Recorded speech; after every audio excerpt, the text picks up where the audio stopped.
నమస్తే, నేను మీ Satish. Welcome to prime time debate. Andhra Pradesh ఎన్నికలు కీలక ఘట్టానికి చేరుకున్నాయి. నామినేషన్ల పర్వం అనేటువంటిది కూడా కొనసాగుతున్నటువంటి క్రమంలో నిన్నటితోటి నామినేషన్ల దాఖలకు సంబంధించినటువంటి గడువు ముగిసింది. ఇక ఈ రోజున స్క్రూటినీ జరుగుతున్నటువంటి క్రమంలో వైసీపీకి అయితే వరుస ఎదురు దెబ్బలే తగులుతున్నట్లుగా కనిపిస్తోంది. ప్రధానంగా చూస్తే ఆ పార్టీ అభ్యర్థుల తాలూకు నామినేషన్లు రద్దయ్యే దిశగా కూడా ఈ రోజున నామినేషన్లు దాఖలైనట్లుగా కనిపిస్తోంది. కారణం ఏంటంటే ఈ రోజున చూస్తే ఒకటి కాదు, రెండు కాదు, దాదాపు 10 వరకు కూడా నామినేషన్లు రద్దయ్యేటట్లుగా కనిపిస్తున్నాయి. అందులో కూడా చాలా కీలకమైనటువంటి నేతలకు సంబంధించినటువంటి అఫిడవిట్లే అంటే నామినేషన్లే ఈ రోజున రద్దు కాబోతున్నట్లుగా కూడా తెలుస్తుంది. ప్రధానంగా చూస్తే కొడాలి నాని, వల్లభనేని వంశీ, అలాగే పెద్దిరెడ్డి మిథున్ రెడ్డి, వీరితో పాటుగా తెనాలి నియోజకవర్గం నుంచి ఏదైతే అన్నాబత్తుల శివకుమార్తో పాటు ఇచ్చాపురం, శ్రీకాకుళం జిల్లా ఇచ్చాపురం నియోజకవర్గం నుంచి అక్కడ వైసీపీ అభ్యర్థిగా పోటీ చేస్తున్నటువంటి పిరియా విజయ, వీళ్ళ 5గురికి సంబంధించి కూడా నామినేషన్లు అయితే మాత్రం రద్దు కాబోతున్నట్లుగా తెలుస్తుంది. ఏదైతే ఈ స్క్రూటినీ క్రమంలో ఎన్నికల సంఘం అంటే ఏదైతే ఎన్నికల ప్రక్రియలో భాగంగా ప్రత్యర్థుల తాలూకు నామినేషన్లపైన అభ్యంతరాలు తెలియజేసేటువంటి ఒక వెసులుబాటుని అంటే ఒక అవకాశాన్ని కూడా ఎన్నికల సంఘం కల్పించింది. ఇక ఈ క్రమంలోనే ఈ రోజున స్క్రూటినీ సమయంలో తెలుగుదేశం పార్టీ నాయకులు ముఖ్యంగా ఈ వైసీపీ అభ్యర్థులకు సంబంధించి ఆ నామినేషన్లో ఉన్నటువంటి లోటుబాట్లను కూడా వాళ్ళు ఎత్తి చూపుతూ వాళ్ళ నామినేషన్లు రద్దు చేయాలి అనేటువంటి అభ్యర్థనలు కూడా అంటే వాళ్ళు డిమాండ్ చేస్తున్నటువంటి పరిస్థితి. ఈ క్రమంలోనే ముఖ్యంగా గుడివాడ నియోజకవర్గంలో ఏదైతే కొడాలి నానికి చెందినటువంటి నామినేషన్ రద్దు చేయాలి అంటూ అక్కడ తెలుగుదేశం నాయకుడు రావి వెంకటేశ్వరరావు ఆయన ఇప్పటికే దాన్ని పట్టుబట్టగా మరి అక్కడ ఉన్నటువంటి అధికారులు వ్యవహరిస్తున్నటువంటి తీరు కూడా అత్యంత వివాదాస్పదంగా మారుతా ఉంది. ఈ క్రమంలోనే తెలుగుదేశం, జనసేన, భారతీయ జనతా పార్టీ నాయకులు కూడా కేంద్ర ఎన్నికల సంఘానికి ఫిర్యాదు చేసేందుకు కూడా సిద్ధమవుతా ఉన్నారు. ఇంకా మరో పక్కన చూస్తే పూర్తిగా అటు ఏదైతే గన్నవరం నియోజకవర్గం కావచ్చు, తెనాలి కావచ్చు, ఇచ్చాపురం కావచ్చు, అలాగే రాజంపేట పార్లమెంట్ అభ్యర్థులు మరి అభ్యర్థుల తాలూకు నామినేషన్లే ఈ రోజున రద్దు అవుతున్నాయంటే మరి ఈ అంశాన్ని ఎలా చూడాలి? ఇవన్నీ ఒక పక్కన ఉంటే నామినేషన్ల ప్రక్రియ ఇలా ఉంటే జగన్మోహన్ రెడ్డికి మళ్ళీ రాజకీయ సంక్షోభం ఆ పార్టీలో అయితే కనుక ఎదురవబోతున్నట్లుగా కనిపిస్తూ ఉంది. ఇప్పటికీ ఆ పార్టీలో నేతలు అనేక మంది రోజు రోజుకి ఆ పార్టీని విడిచి బయటకు పోతుండగా ఇప్పుడు తాజాగా సీనియర్ నేత డొక్కా మాణిక్య వరప్రసాద్ కూడా ఈ రోజున పార్టీకి ఆ పార్టీ సభ్యత్వానికి రాజీనామా చేశారు. తాను ఏదైతే గుంటూరు జిల్లా అధ్యక్షులుగా ఉన్నారో ఆ అధ్యక్ష పదవికి కూడా ఆయన రాజీనామా చేసినటువంటి పరిస్థితి. ఈ రకంగా వరుస పరిణామాలు ఎన్నికల ముందు జగన్మోహన్ రెడ్డికి ఎదురు దెబ్బలుగా మారుతూ ఉండడం, మరి ఈ క్రమంలోనే జరుగుతున్నటువంటి ఈ పరిణామాలు రేపు ఎన్నికల నాటికి ఎలా పరిణమించేటువంటి అవకాశం ఉంది? ఇదే ఈ రోజు డిబేట్లో మనం చర్చించబోతా ఉన్నాం. డిబేట్లో పాల్గొంటా ఉన్నారు సీనియర్ జర్నలిస్ట్ కనకదుర్గ గారు, అలాగే సీనియర్ జర్నలిస్ట్ సత్యమూర్తి గారు. సార్ నమస్తే. సార్ సత్యమూర్తి గారు, ముఖ్యంగా నామినేషన్ల ప్రక్రియ అనేటువంటిది ఎంతో జాగ్రత్త వహించి అభ్యర్థులు నామినేషన్ దాఖలు చేయాలి. అలాంటిది ఈ రోజున నామినేషన్లలో లోటుబాట్లు, నామినేషన్లో తప్పులు తడకలు, మరి ఈ నామినేషన్లు రద్దు అవుతూ ఉండడం, కొడాలి నాని నామినేషన్, వల్లభనేని వంశీ, అలాగే పెద్దిరెడ్డి మిథున్ రెడ్డి, వీళ్ళే మొదటిసారి ఎమ్మెల్యేలుగా నామినేషన్ వేస్తున్న వాళ్ళు కాదు. ఇంకా పిరియా విజయ అంటే ఆవిడ మొదటిసారి దాఖలు చేస్తున్నారు. సరే, ఆవిడకి ఏదో తెలియకపోయి ఉండొచ్చు అనుకోవచ్చు. అలాగే అన్నాబత్తుల శివకుమార్, తెనాలి, ఇలాగ అనుభవం ఉన్న వాళ్ళు కూడా ఈ రోజున తప్పులు తడకలతో నామినేషన్ దాఖలు చేయడం, అవి రద్దయ్యే దిశగా ఈ రోజున ఆ పరిణామాలు పరిణమిస్తూ ఉండడం ఎలా చూడాలి? పిరియా విజయ కొత్త ఏం కాదు కదా, జిల్లా పరిషత్ చైర్మన్గా పనిచేసింది కాబట్టి ఆమె కూడా కొత్త ఏం కాదు. వీళ్ళందరూ ఏంటి అంటే ఇంతకాలం 5 సంవత్సరాల పాటు ఈ రాజ్యం మనది, ఈ రాజ్యంలో మనకి ఎదురు లేదు, తిరుగులేదు అన్నట్టుగా ప్రవర్తించి ప్రభుత్వ ఆస్తుల్ని మనవి అని చెప్పి వీళ్ళు వాడుకొని ఏంటి వాటికి బిల్లులు కట్టడం, లేదన్నా గెస్ట్ హౌస్లో ఉన్నప్పుడు దానికి బిల్లు చెల్లించటం, ఇటువంటి కార్యక్రమాలని వీళ్ళు మర్చిపోయారు. మనదే కదా, మన జగనన్నదే కదా, ఈ ఆస్తి అంతా ప్రాపర్టీ అంతా మన జగనన్నదే కదా అనుకున్నారు పాపం. ఇప్పుడు తీరా చూసేసరికి ఇవన్నీ కూడా ఎలక్షన్లకు సంబంధించిన అంశాలు అవుతాయి అన్న విషయం వీళ్ళకి తెలియదు. అంటే తెలుసా తెలీదా అనేది కూడా పక్కన పెడదాం. వీళ్ళైతే జాగ్రత్తలు తీసుకోవాలి కదా. నిజంగా జాగ్రత్తలు తెలియక వదిలేశారా, లేదు ఈ ఖర్చులకి వాటికి భయపడిపోయి వీళ్ళే కావాలని పొరపాట్లు చేసి కావాలని దొరికిపోయి ఈ వైఎస్ఆర్ కాంగ్రెస్ పార్టీ తరఫున పోటీ చేస్తే మనకు కొంచెం కష్టం అవుతుంది, ఎందుకు డబ్బులు మిగుల్చుకుందాం అని చేస్తున్నారా అనేది ఒక డౌట్ అయితే నడుస్తున్నది. ఖర్చు పెట్టాలి కదా, అసలే ప్రజా వ్యతిరేకత ఉన్నది. ఇప్పుడు ఆ ప్రజా వ్యతిరేకతను అధిగమించి గెలవాలి అంటే ఇంకా ఎక్కువ ఖర్చు పెట్టాలి కదా. వాళ్ళకి తెలిసింది ఖర్చు ఒక్కటే కదా. ప్రజలతోటి మంచిగా ఉండి మనం గెలుద్దాం అనేది వాళ్ళకి తెలియదు కదా. సో అందుకని ఆ తరహాలో ఆలోచించి ఇవన్నీ చేశారా అనేది ఒక డౌటు. మొత్తానికైతే మాత్రం వీళ్ళ నామినేషన్లు, వీళ్ళ కథ కమామిషు ఇవన్నీ చూసిన తర్వాత జగన్మోహన్ రెడ్డికి కూడా మతిపోయి ఉంటుంది. ఇప్పుడు అధికారులని మేనేజ్ చేయటం, లేకపోతే అధికారులని శాసించటం, అధికారులని ఆదేశించటం అలవాటైపోయిన వ్యక్తులు కదా వీళ్ళందరూ. ఈ రోజున అధికారులు ఆ స్క్రూటినీలో ఇవన్నీ చూసి లోపాలు చెప్తుంటే భరించలేకపోతున్నారు. అధికారులు కూడా వాళ్ళకేంటి అంటే ఇంతకాలం జగనన్న ఏం చెప్తే అదే వేదవాక్కుగా నడిచింది. ఇప్పుడు పరిస్థితి ఏంటి అంటే తెలుగుదేశం, మరి ముఖ్యంగా తెలుగుదేశం, జనసేన, భారతీయ జనతా పార్టీలో ఉన్న నాయకులు 1000 కళ్ళతోటి వాళ్ళు కాపు కాసుకొని చూడాల్సిన పరిస్థితులు ఉన్నాయి రాష్ట్రంలో.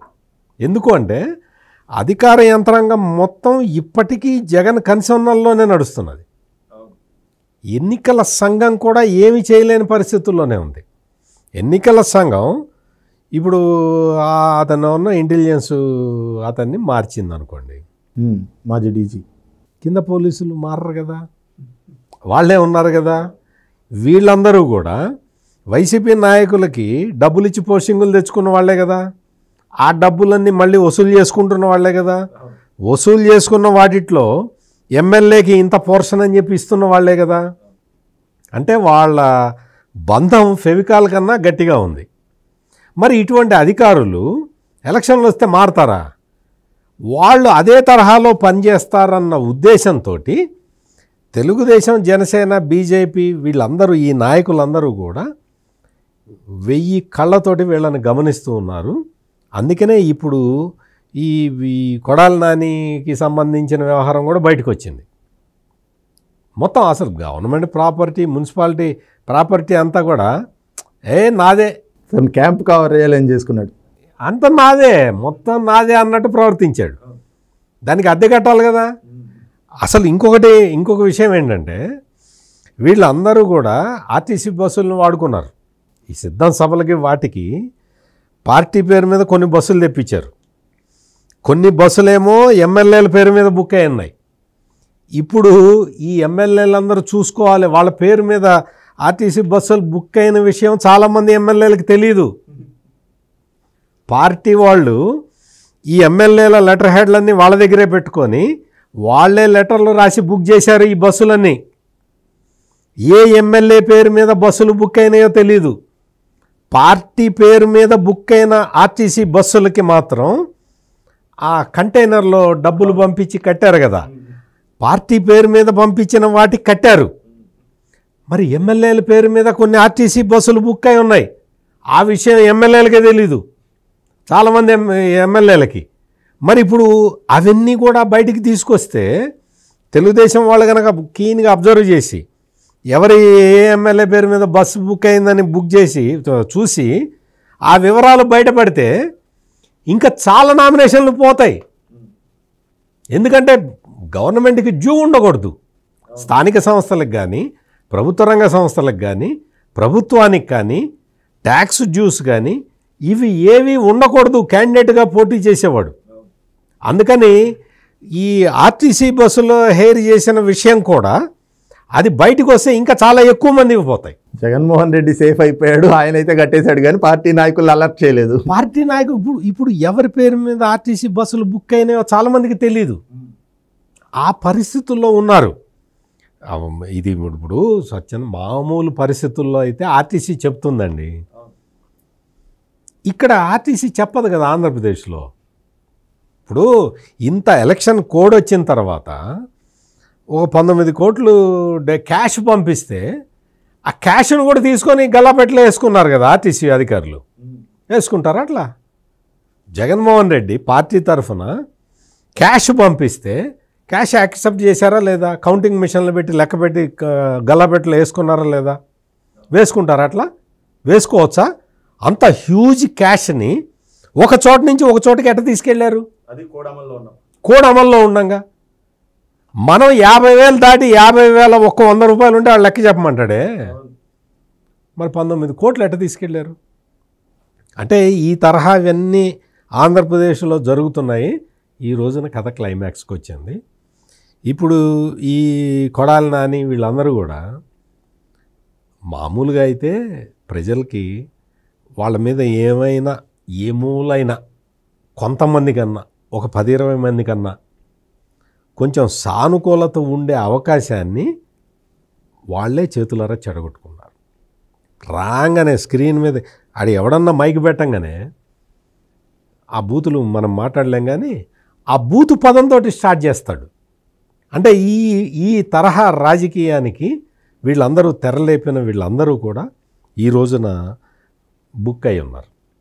మిథున్ రెడ్డి ఆయన నియోజకవర్గం ఎక్కడండి? ఆయన సొంత జిల్లాలో ఏంటండి? సొంత జిల్లా ఏంటండి? ఆయన వచ్చి పిఠాపురంలో క్యాంప్ వేస్తాడండి. అంటే పవన్ కళ్యాణ్ ఓడించడానికి ఒక మండలానికి ఇన్ఛార్జి మిథున్ రెడ్డి, ఒక మండలానికి ఇన్ఛార్జి. అంటే ఆ మండలంలో డబ్బులు పంపిణీ చేసి పవన్ కళ్యాణ్ని ఓడించాలని ఈ తరహా రాజకీయాలు చేసుకుంటూ కూర్చుంటే ఇదే విధంగా మొత్తం అంతా కూడా ఈ నామినేషన్లలో ఇంకా చాలా స్క్రూటినీ కనుక కరెక్ట్గా జరిగి ఉంటే ఇంకా చాలా పోతాయండి. మేడం, ముఖ్యంగా మీరు చెప్పండి, అంటే ఇప్పుడు ఎన్నికల కోడ్ అమల్లోకి వచ్చిన తర్వాత అధికారులు నిష్పాక్షికంగా వ్యవహరించాలి. అలాంటి అధికారులు కూడా ఈ రోజున మనం గుడివాడలో చూసాం. అక్కడ ఎన్నికల సంఘం కల్పించినటువంటి ఎన్నికల నియమావళిలో ఉన్నటువంటి అవకాశం కదా, వెసులుబాటు కదా, ఏదైనా అభ్యంతరాలు తెలియజేయడం.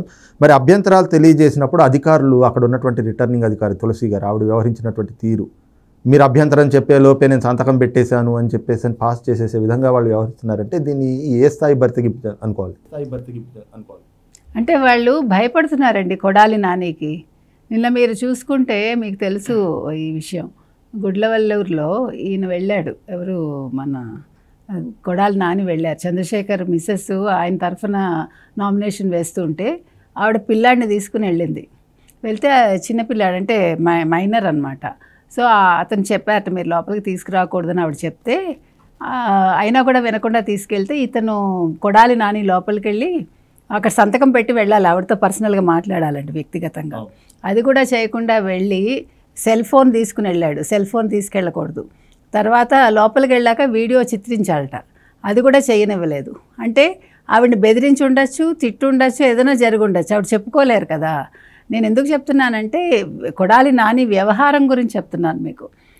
అలాగే అతను వెళ్ళినప్పుడు అక్కడ ఒక గుడి వచ్చిందిట. ఆ గుడికి ఒక మహిళ అడిగింది ఆయన్ని, నువ్వు డబ్బులు ఇస్తాన్నావు కదా, ఏమైంది గుడికి అని, బాగు చేయించడానికి. ఈలోగా అక్కడ ఎవరో పిల్లలు ఉంటే ఆయన ఏం చేయిస్తాడులే, ఆయన ఊరికే కబులు చెప్తాడు అన్నట్ట. ఆ పిల్లల్ని కొట్టి, అంటే కార్యకర్తలు, అతని కార్యకర్తలు, అప్పుడు కొడితే వాళ్ళు భయపడి పారిపోయారట. పారిపోతే ఈలోగా ఇంకా ఒక పిల్లాడి తల్లి వచ్చి, మాకు నా పిల్లాడు వెళ్ళిపోయాడు భయపడి, మీరు చెప్పారని ఇంట్లోంచి పారిపోయాడు, ఇప్పుడు తీసుకురండి అందుట. అప్పుడు ఆ కొడాలి నాని వాళ్ళ ఇంటికి వెళ్ళి ఆవిడని మరి తిట్టాడో ఏం చేశాడో మనకు తెలియదు. ఓ 50,000 అయితే ఆవిడ చేతిలో పెట్టి మీ పిల్లాడిని నేను తీసుకురాలేను అని సర్ది చెప్పాడు. ఇవన్నీ ఎందుకు చెప్తున్నానంటే కొడాలి నాని అంటే భయపడిన వాళ్ళు ఎవరైనా ఉన్నారా? ముందు అతను నోరు విప్పితేనే భయపడతారు. ఆ అధికారి బహుశా వైసీపీ వైపే ఉండొచ్చు, మొగ్గు చూపి వాళ్ళ కార్యకర్తలాగానే వ్యవహరిస్తూ ఉంటుంది. ఒకటి, రెండు, లేడీ కాబట్టి భయపడి ఉంటారు. సో వీళ్ళు చెప్పినా కూడా, ఈ వెంకటేశ్వరరావు గారు వెళ్ళి కంప్లైంట్ ఇచ్చారు మనకు తెలుసు, ఇచ్చినా కూడా ఆవిడ మీరు చెప్పినట్టుగా ఇదే విధంగా మాట్లాడింది. ఇప్పుడు కొడాలి నానిది డెఫినెట్గా రిజెక్ట్ అవ్వాలండి, అవుతుంది కూడా. ఆవిడ అలా చెప్పినా కూడా ఇప్పుడు కేంద్ర ఎన్నికల సంఘం కలగజేసుకోకుండా ఉండరు కదా. కలగజేసుకున్నప్పుడు డెఫినెట్గా అతనిది. అది ఇంకొక విషయం ఏంటంటే ఇక్కడ కొడాలి నాని చేసింది, మున్సిపల్ ఆఫీస్లో ఒక ఫ్లోర్ అద్దెకు తీసుకున్నాడు ఆయన. ఆ అద్దెకు తీసుకుని 5 ఏళ్ళు ఆఫీస్ నడిపేసి తన పార్టీ ఇది, ఇప్పుడేమో కరెంటు బిల్లు కట్టాడో లేదో తెలియదు, మీరు చెప్పినట్టుగా వాటర్ బిల్స్ అన్నీ కూడా పెట్టాలి. అసలు తీసుకోకూడదు. ఫస్ట్ ఆఫ్ ఆల్ వాళ్ళు ప్రభుత్వ ఆస్తులను దేన్ని వాళ్ళు ఉపయోగించుకోకూడదు. ఆ విధంగా చూసుకుంటే ఫస్ట్ అది ఒక పెద్ద నేరం కిందకే వస్తుంది. కరెక్ట్గా మీరు చెప్పినట్టుగా ఎన్నికల అధికారులు దృష్టి పెడితే అసలు అక్కడే అతని అప్లికేషన్ రిజెక్ట్ అయిపోవాలి. ఇందాక వారు చెప్పినట్టు అతను వల్లభనేని వంశీ, అతను ఏదో గెస్ట్ హౌస్ వాడుకున్నాడు. వీళ్ళు ఈ రకంగా అసలు వాడుకోకూడదు. లెక్క ప్రకారం వాళ్ళు అద్దెలకు తీసుకోవటం కానీ దానిలో కార్యకలాపాలు చేసుకోవడం కానీ చేయకూడదు. ఇప్పుడు ఇవన్నీ చూసుకుంటే ఒక్కొక్కళ్ళది నిజంగా చెప్పాలంటే చాలా స్క్రూటినీ చేయాలి. జస్ట్ లైక్ దట్ తీసేసుకుని, ఎందుకంటే వీళ్ళని నమ్మటానికి లేదు వైసీపీ వాళ్ళని. ప్రతి ఒక్కటి వాళ్ళు ఎక్కడ లూప్ హోల్ దొరికితే అక్కడ వాళ్ళు అదే పని మీద ఉంటున్నారు. వాళ్ళ నియోజకవర్గాన్ని డెవలప్ చేయటం మానేసి ఈ పనికిమాలిన పనులు చేస్తున్నారు. దీన్ని బట్టి మనకి ఏమర్థమవుతోందంటే ఆడవాళ్ళ మీద జరిగే అట్రాసిటీస్ అన్నీ ఎక్కువగా ఈ కొడాలి నాని కొంతమంది ఉన్నారు, వీళ్ళు ఎక్కువ చేస్తారు. ఇప్పుడు కనుక ఇతర అప్లికేషన్ రిజెక్ట్ అయిందనుకోండి, డెఫినెట్గా గుడివాడలో ఉండే ఆడపడుచులందరూ సంతోషిస్తారు. ఎంటైర్ ఆంధ్రప్రదేశ్లోని ఆడపడుచులు కూడా సంతోషిస్తారు. ఇప్పుడు ఏంటి అంటే మీరు అన్నట్లుగా అది అద్దెకి తీసుకున్నారు, కోడ్ అమల్లోకి వచ్చింది, అక్కడ ఉన్నటువంటి మున్సిపల్ కమిషనర్ మీరు ఖాళీ చేయాలి అంటూ ఒక నోటీస్ ఇచ్చారు. ఆ నోటీసును కూడా ఈరోజు తెలుగుదేశం పార్టీ నాయకులు ఏదైతే తమ అభ్యంతరాలు తెలియజేసేటువంటి సమయంలో దాన్ని కూడా చూపించారు. వాళ్ళ అభ్యంతరంలో అది కూడా పొందుపరిచారు. ఆ నోటీసును కూడా ప్రొడ్యూస్ చేసి మీరు అది రద్దు చేయండి, ఆ నామినేషన్ రద్దు చేయండి అని చెప్తే అక్కడ ఉన్నటువంటి ఆ రిటర్నింగ్ అధికారి ఆవిడేమో నేను మీరు అభ్యంతరం చెప్పేలోపే సంతకం పెట్టేశాను అంటారంటే, అంటే ఇప్పుడు కోడ్ అమల్లో ఉంది కదండి. మార్చి 16న ఆ మున్సిపల్ కమిషనర్ ఎవరైతే ఉంటారంటే ఆ బిల్డింగ్కి సంబంధించిన ఆయన ఇన్ఫామ్ చేశాడు. ఎవరికి? ఎన్నికల అధికారికి ఆవిడకి చెప్పారు ఆయన ఇట్లా తీసుకున్నారండి, ఇది ఇప్పుడు లీజ్ అంటే ఎన్నికల కోడ్ ఉంది కాబట్టి ఈయన వెకేట్ చేయించాలని ఆయన చెప్పాడు. చెప్తే కూడా మీరు చెప్పినట్టుగా అతను డబ్బు కట్టాడో లేదో తెలియదు, ఇవన్నీ తెలియదు. ఇది తెలుగుదేశం వాళ్ళు అంటే కూటమి వాళ్ళు తెలుసుకుని ముఖ్యంగా తెలుగుదేశం వాళ్ళు అక్కడికి వెళ్ళారు. వెళ్ళి ఈ విషయాన్ని ప్రస్తావిస్తే ఆ తులసిను ఎవరో ఆ రిటర్నింగ్ అధికారి ఆవిడ ఆల్రెడీ నేను సంతకం పెట్టేశాను కాబట్టి నేనేం పట్టించుకోను అన్నట్టుగా ఆవిడ బిహేవ్ చేసింది. ఇప్పుడు ఆవిడ మీద కూడా చర్యలు తీసుకోవాలి లెక్క ప్రకారం. సో ఈ విషయం ఇప్పుడు మీరు చెప్పినట్టుగా ఇందాక సత్యమూర్తి గారు చెప్పినట్టుగా ప్రతి ఒక్క అప్లికేషను స్క్రూటినీ చేయాలండి, మామూలుగా కాదు. వర్డ్ బై వర్డ్ చూసి, బికాజ్ వీళ్ళందరూ కూడా ఈయన ఇంకొకటి ఇప్పుడు ఈ ఎవరు కొడాలి నాని అయితే గతంలో 9th or 10th అని మెన్షన్ చేశాడు అతను చదువు, ఈసారి 7th అని పెట్టాడు. అది కూడా పెద్ద బ్లండరే. సో ఇవన్నీ కూడా ప్రతి ఒక్కటి పిన్ పాయింట్గా చూసి ఎవరెవరైతే ఉన్నారు ఈసారి చాలామంది రిజెక్ట్ అయ్యే అవకాశం ఉందండి వైసీపీ వాళ్ళవి. అవ్వాలి కూడా. మీరు చెప్పండి, అంటే ముఖ్యంగా అధికారుల తీరు పైన ఇప్పటికే చర్యలు తీసుకుంటా ఉంది ఎన్నికల సంఘం. కానీ ఇప్పుడు ఏదైతే రిటర్నింగ్ అధికారులు కూడా ఈ విధంగా రాజకీయ ఉద్దేశాలతోనో లేదంటే అధికార పార్టీ కొమ్ము కాస్తున్నట్లుగానో ఆఖరి నిమిషంలో ఇప్పుడు ఇంకెంత గట్టిగా 15 రోజులు ఉంది, 15 రోజులు అయితే జగన్మోహన్ రెడ్డి ఎక్స్పైరీ డేట్ అయిపోతుంది. ఇప్పటికే ఆయన ఆపద్ధర్మ ముఖ్యమంత్రిగా ఉన్నాడు.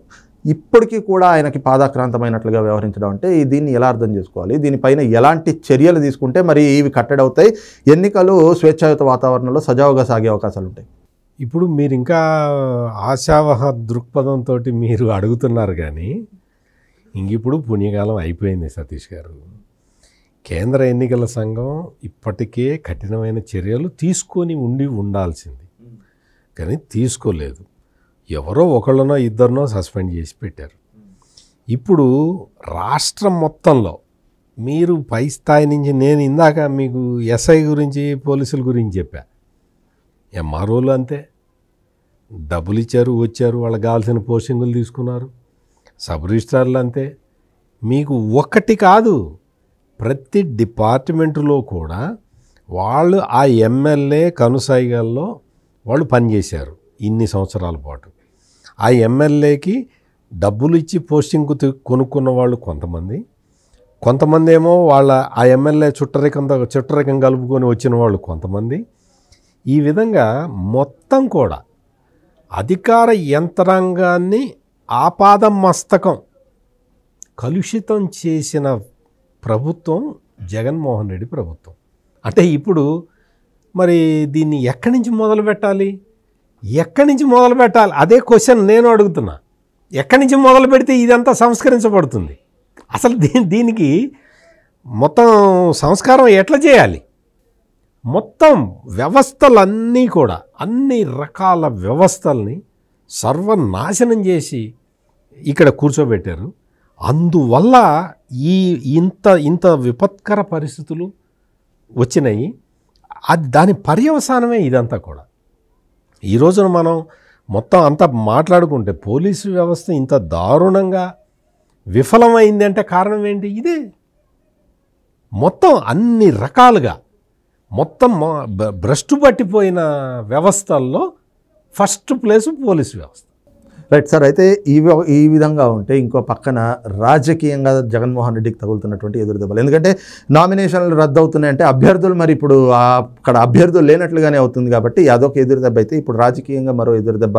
డొక్కా మాణిక్యవర ప్రసాద్ సీనియర్ నేత, అందులోనూ రాజశేఖర రెడ్డి దగ్గర నుంచి ఆయనకి ఆ ఫ్యామిలీతో ఉన్నటువంటి అటాచ్మెంట్.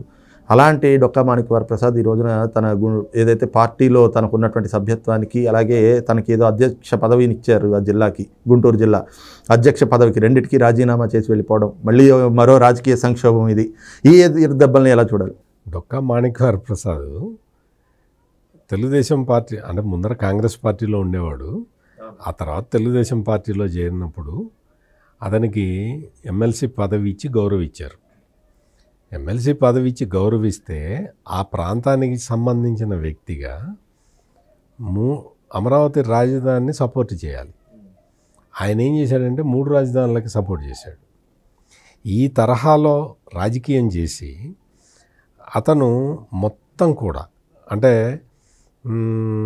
తనకి రాజకీయ అవకాశాన్ని అప్పుడెప్పుడో రాజశేఖర రెడ్డి టైంలో ఉన్నాడు. ఆ తర్వాత అంతా కూడా ఆయనకి ఇదైపోతే తెలుగుదేశంలో చేరిన తర్వాత వాళ్ళు కొంత గౌరవప్రదమైన స్థానం కల్పిస్తే ఆ స్థానాన్ని కాదని జగన్మోహన్ రెడ్డి ఏదో ఆశ చూపాడని చెప్పి అటు వెళ్ళాడు.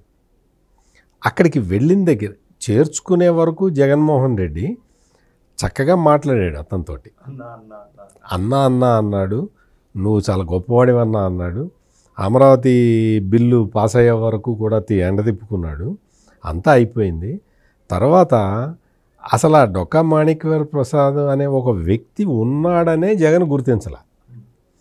ఈ డొక్కా మాణిక్యవర ప్రసాద్ తిరిగాడు. ఒక అపాయింట్మెంట్ ఇప్పించండి, జగన్మోహన్ రెడ్డిని నాకు అపాయింట్మెంట్ ఇప్పించండి అని అడుక్కుంటూ తిరిగాడు మొత్తం నాయకులతోటి. ఏ నాయకుడు ఇప్పించాల, వాళ్ళకుంటే కదా అపాయింట్మెంట్ ఈయనకి ఇప్పించటానికి. అంటే ఈ తరహాలో రాజకీయం చేసుకొని డొక్కా మాణిక్యవర ప్రసాద్ చాలా వెల్ ఎడ్యుకేటెడ్ పర్సన్, చాలా ఒక బలహీన వర్గాల నుంచి వచ్చిన ఒక మేధావి కిందగా ఉండాల్సిన వ్యక్తి ఈరోజు జగన్మోహన్ రెడ్డి దగ్గరికి వెళ్ళి పాదాక్రాంతుడైపోయి జగన్మోహన్ రెడ్డి నిరాదరణకు గురై మళ్ళీ ఈ రోజున బయటకు వచ్చే పరిస్థితి.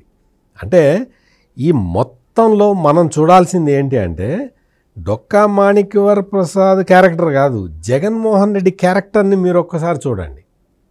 అంటే అవసరానికి మనుషుల్ని వాడుకొని వదిలేసే మనస్తత్వం ఉన్న జగన్మోహన్ రెడ్డి దగ్గర ఏ నాయకుడు ఉండలేడు. ఏ నాయకుడు ఉండే పరిస్థితి ఇప్పుడు ఒక డొక్కా మాణిక్యవర ప్రసాదే కాదు, ఇప్పుడు మొత్తం అందరూ బయటకు వచ్చారు కదా సతీష్ గారు. ఎవరున్నారు చెప్పండి? నీకు మొత్తం అక్కడ ఉన్న వ్యవస్థ అంతా డొల్లుంది. ఆ డొల్ల వ్యవస్థలో కూడా ఉన్న 4 బయటకు వచ్చేసారు. ఈ రోజున ఈ పరిస్థితులు ఇవన్నీ కూడా చూస్తూ ఉంటే డొక్కా మాణిక్యవర ప్రసాద్ అంత చదువుకున్న వ్యక్తి, దళితుడు, ఇప్పటికైనా ఆలోచించాలి. అంటే తను చేసిన పని వల్ల, ఆ రోజున తాను చేసిన పని వల్ల రాష్ట్రం ఎంత వెనకబడిపోయింది. ఎంత మూడు రాజధానులు పోనీ నువ్వు సపోర్ట్ చేసిన 3 రాజధానులు కూడా రాలేదు కదా.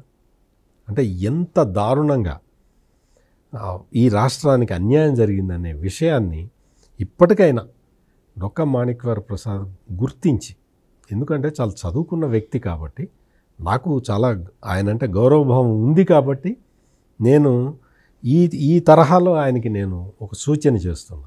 జగన్మోహన్ రెడ్డిని ఆయన ఇప్పుడు బయటకు వచ్చి ఆయన ఇవ్వాల్సిన స్లోగన్ ఒకటే, జగన్మోహన్ రెడ్డిని నమ్మటానికి వీల్లేదు, వాడుకొని వదిలేస్తాడు అని కనుక ఆయన పబ్లిక్లో చెప్పగలిగితే కొంతవరకన్నా ఆయనకి గౌరవం నిలబడుతుంది. మేడం మీరు చెప్పండి, అంటే ఇప్పుడు వరకు చూసాం పార్టీలో ఆయన్ని కాదని ఆయన వ్యవహరించేటువంటి తీరుని విభేదించారు, ఆయన తీసుకుంటున్నటువంటి నిర్ణయాల్ని వ్యతిరేకించి పార్టీ నుంచి వెళ్ళిపోయారు. ఇక గత్యంతరం లేని పరిస్థితుల్లో ఉన్న వాళ్ళకి టికెట్లు ఇచ్చుకున్నటువంటి పరిస్థితి. ఇలాంటి క్రమంలో ఎన్నికల ముందు ఈ రకంగా ఇప్పుడు పార్టీలో ఉన్నటువంటి కొద్దో గొప్ప నాయకులు వాళ్ళు కూడా ఒక్కొక్కరుగా పార్టీని వదిలేసి బయటకు వచ్చేస్తున్నారంటే మరి ఈ పరిణామాలని ఎలా అర్థం చేసుకోవాలి, రాజకీయంగా ఎలా చూడాలి? అంటే రాజకీయంగా అంటే ఇప్పుడు ఆల్రెడీ వైసీపీ దిగజారిపోయిందండి. ఇప్పుడు డొక్కా మాణిక్యవర ప్రసాద్ గారికి కూడా పరిస్థితి అర్థమైంది. ఇప్పుడు ఆయనకి ఎటువంటి పొజిషన్ ఇవ్వలేదు. పొజిషన్ ఇవ్వకపోగా ఇప్పుడు ఆయన అందులో ఉంటే ఆయనకే అవమానం. ఇంకా ఎలాగా జగన్మోహన్ రెడ్డి గెలవడు అనే ఒక మరి కన్క్లూజన్కి ఆయన వచ్చారేమో. ప్లస్ మిగతా వాళ్ళు కూడా ఎంత ఘోరంగా ఉన్నారు. ఒక్కొక్క క్యాండిడేట్ కూడా ఇప్పుడు ఒక స్టేచర్ అనేది లేదు ఎవరికి కూడా. ఒక్క క్యాండిడేట్ కూడా తీసుకుంటే అన్నీ వాళ్ళ మీద ఏదో ఒక కేసులో లేకపోతే వాళ్ళు వ్యవహరించిన తీరు కానీ ఏది కూడా ఒక సంతృప్తికరంగా ఎవరికీ లేదు. అటువంటి స్థితిలో ఇప్పుడు వారు చెప్పినట్టుగా డొక్కా మాణిక్యవర ప్రసాద్ అనే వ్యక్తి ఒక స్టేచర్ ఉండేది వారికి. తెలుగుదేశంలో ఉన్నప్పుడు అసలు ఆయన జగన్మోహన్ రెడ్డి గారి దగ్గరికి రావడమే ఒక తప్పిదం నన్ను అడిగితే.